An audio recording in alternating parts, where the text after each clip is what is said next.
11 anak laki-laki terbaring di pantai. Mereka merangkak ke depan sambil menggunakan batang besi untuk meraba jalan.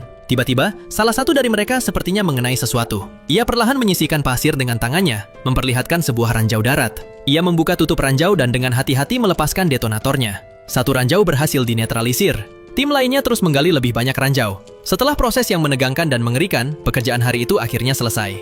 Menjelang malam, anak-anak itu masih harus mengumpulkan rumput liar untuk dijadikan kasur. Pekerjaan mereka berbahaya, namun perlakuan terhadap mereka seperti terhadap hewan. Tidak ada pasokan makanan, dan mereka bahkan tidak memiliki kasur untuk tidur. Setelah kelaparan selama beberapa hari, mereka tidak tahan lagi dan memutuskan untuk meminta makanan kepada komandan mereka. Tapi sang komandan juga tak berdaya, karena militer tidak memberi dana. Malam itu, seorang anak laki-laki yang terlalu lapar untuk menahannya, memutuskan pergi mencari makanan untuk kelompoknya. Keesokan harinya, selama proses pembersihan ranjau, seorang anak merasa demam dan lemas. Ia meminta istirahat, tapi permintaannya ditolak oleh komandan. Pada saat yang sama, anak lain sedang berusaha menjinakkan ranjau, ketika tiba-tiba ia mulai muntah. Detik berikutnya, terdengar ledakan keras. Ranjau itu meledak tepat di depannya. Kedua lengannya terputus. Semua orang terkejut dengan ledakan mendadak itu. Anak-anak itu segera menggendongnya ke komandan. Komandan tahu segalanya yang terjadi di luar, tapi ia tidak mengambil tindakan. Hanya ketika mendengar anak itu menangis kesakitan dan mengatakan, "Aku ingin pulang, aku ingin mencari ibuku."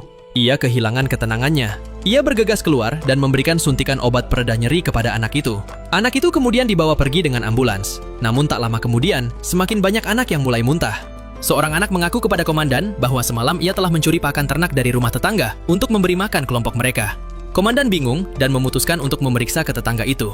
Ternyata pakan itu tercampur dengan kotoran tikus. Itulah penyebab penyakit mereka. Tetangga itu membenci orang Jerman. Komandan memerintahkan semua orang untuk minum air laut agar muntah dan membersihkan perut mereka.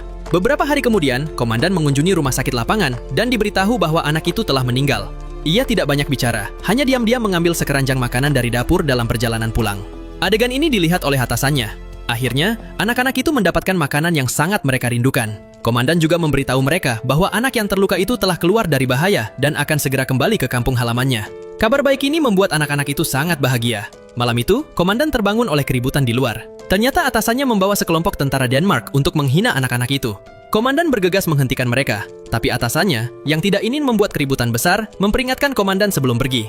Jangan lupakan identitasmu dan jangan merasa kasihan pada orang Jerman. Ternyata anak-anak ini adalah orang Jerman. Mereka adalah tentara baru yang belum dikirim ke medan perang. Setelah kekalahan Jerman, mereka ditangkap untuk membersihkan 1,5 juta ranjau darat yang dikubur oleh ayah-ayah mereka di pantai Denmark.